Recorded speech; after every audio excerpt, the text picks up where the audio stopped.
गुरु रूप प्यारी साध संगत जी, आप सभी पवित्र आत्माओं के श्री चरणों में दास का कोटि कोटि प्रणाम है।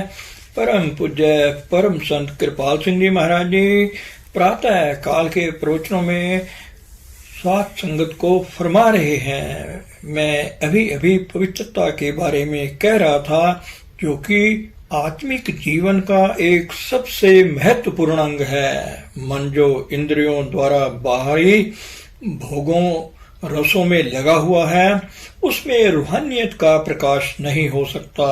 5 ज्ञान इंद्रियां, आंखें, कान, नाक, जुबान और चमड़ी, इनमें 3 इंद्रियां ज्यादा शक्तिशाली हैं। कान के वेग 80% आंखों द्वारा, 14% कानों द्वारा और बाकी 6% ज्यादातर स्पर्श के द्वारा ही आते हैं। अब पवित्रता कैसे कायम रखी जाए, यही खास नुक्ता है। आपको केवल अपना ध्यान केंद्रित करने की जरूरत है। मन और इंद्रियां आत्मा से ताकत प्राप्त करती हैं और आत्मा का बाहरी इजहार तवज्जो सूरत है। अगर हमारी सूरत फिर शरीर में आत्मा के स्थान पर केंद्रित हो जाए, तब हम बाहरी इंद्रियों का ज्यादा से ज्यादा फायदा उठाने के योग्य हो जाएं। फिर हमारे ऊपर बाहर देखने या सुनने का कोई असर नहीं होगा। अगर आप किसी तरफ देख जरूर रहे होंगे, परंतु आंखें खुली होने पर भी जरूरी नहीं कि आपका पूरा ध्यान उधर ही हो।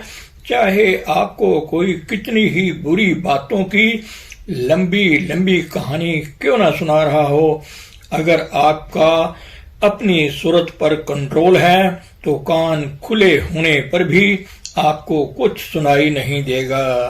बाहरी भोगों का हमारे ऊपर असर होता है। हमारी सूरत जहां जहां भी जाती है, जिसके संपर्क में आती है, इसका प्रभाव हमारे ऊपर पड़ता है। अगर वे शुद्ध पवित्र हैं फिर तो ठीक है, परंतु अगर नहीं तो उनका प्रभाव आपके ऊपर पड़ेगा। प्रश्न ये है कि इनके प्रभाव से कैसे बचा जा सके।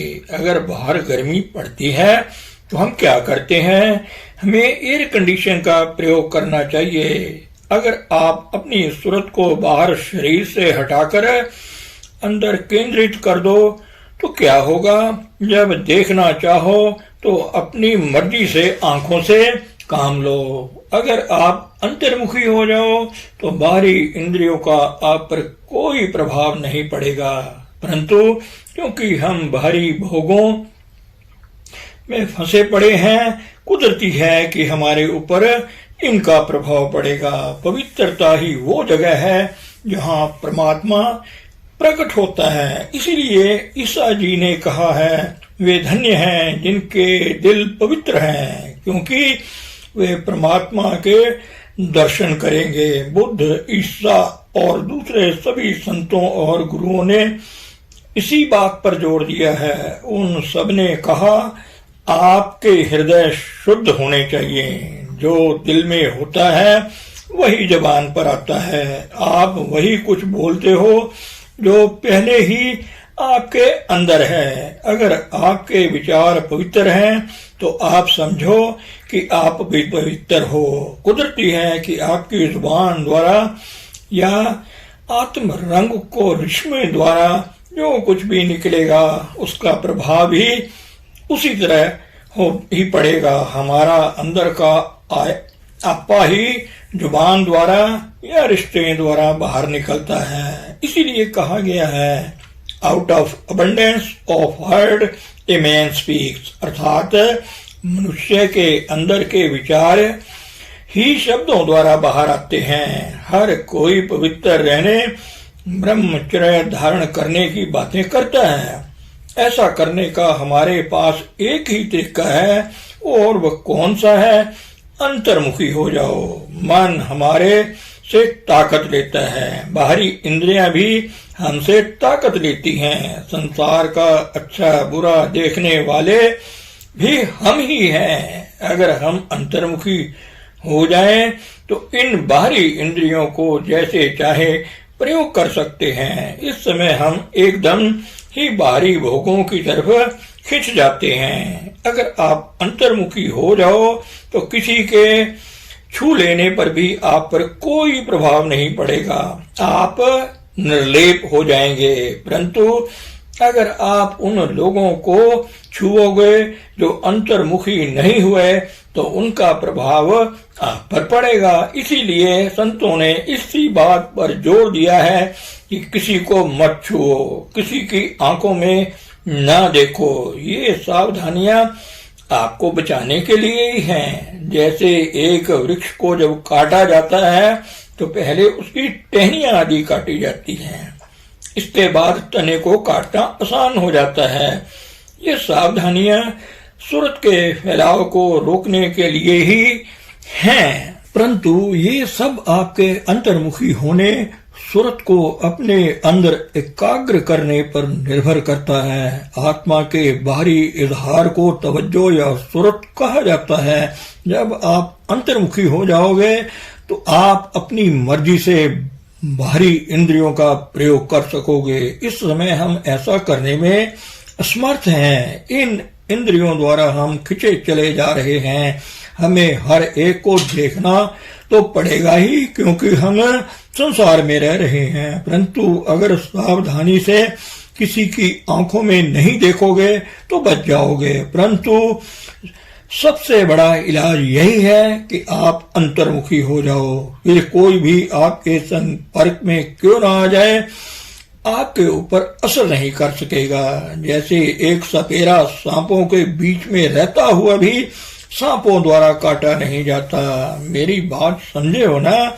इसलिए अंतर्मुखी होना भी सबसे बड़ी बात है। भजन सिमरन के अभ्यास में नियम से समय देने से यह अपने आप आ जाएगी। जब आपकी आत्मा को उभार मिलता है तो बाहरी संपर्क टूट जाता है। अंदर ज्योति पर ध्यान केंद्रित करने से आपका शरीर और बाहरी इंद्रियों से संपर्क टूट जाता है। एक बार एक डॉक्टर जो हजूर का डॉक्टरी मुआयना कर रहा था कहने लगा, आप कहते हो कि आप शरीर से ऊपर चले जाते हो, क्या आप इसका प्रमाण भी दे सकते हो? हजूर ने फरमाया, ठीक है, अगर इच्छा हो तो मेरा निरीक्षण कर लो। और इसके बाद हजूर अंतर ध्यान हो गए। डॉक्टर को आपके शरीर में जीवन का कोई चिन्ह ना मिला, यहाँ तक कि आपके खून का दौरा भी बहुत ही धीमा हो गया। सूरत से ही सारे शरीर को जीवन मिलता है। हम इस बात को भूल चुके हैं और बाहरी इंद्रियों द्वारा किए जाने वाले कर्मों में लगे हुए हैं। ये कर्म चाहे आप सैकड़ों साल भी क्यों ना करते रहो, अच्छे हो या बुरे, इनका फल तो मिलेगा। परंतु जब तक आप अंतर्मुखी नहीं होते, मैं फिर कहूंगा, आप बाहरी भोगों के मोह से बच नहीं सकोगे। इसलिए पवित्र होने का सबसे अच्छा ढंग अंतर्मुखी होना है। जब चाहो आंखों और इंद्रियों से काम ले लो और जब चाहो ना लो। मैं यही कहूंगा कि अंतर्मुखी इंसान ही संत है। वह आपके संपर्क में आता है और दया करके आपकी पीठ पर हाथ फेरता है या आप पर दृष्टि डाल देता है। इसका मतलब यह नहीं कि आपसे प्रभावित हो गया है, नहीं,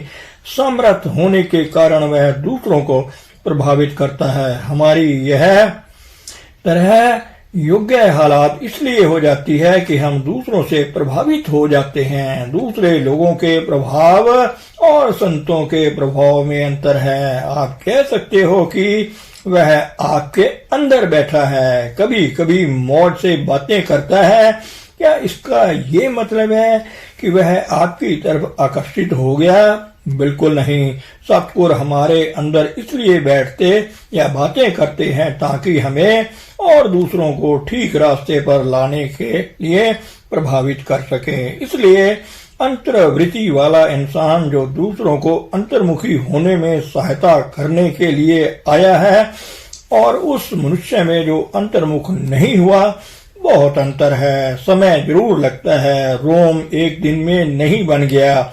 हर एक संत का पिछला जीवन है और हर एक पापी का भविष्य है। हमें इन बातों को अच्छी तरह से दिल में बिठाकर इनसे से ज्यादा लाभ उठाना है। अंतर्मुखी होने के लिए आपको नियम से भजन सिमरन का अभ्यास करना चाहिए। सुरत को अंतर्मुख करके ही अपना सारा जीवन गुजार दो। इसका भेद मुझे नेपोलियन के जीवन से मिला। संतों और अन्य महापुरुषों के बारे में मैंने 300 से ज्यादा पुस्तकें पढ़ी। मैं आपको बताऊं कि नेपोलियन एक बहुत ही सुरतमंद इंसान था। सवेरे 2 बजे वह एक प्राइमरी स्कूल का प्रोग्राम बना रहा था।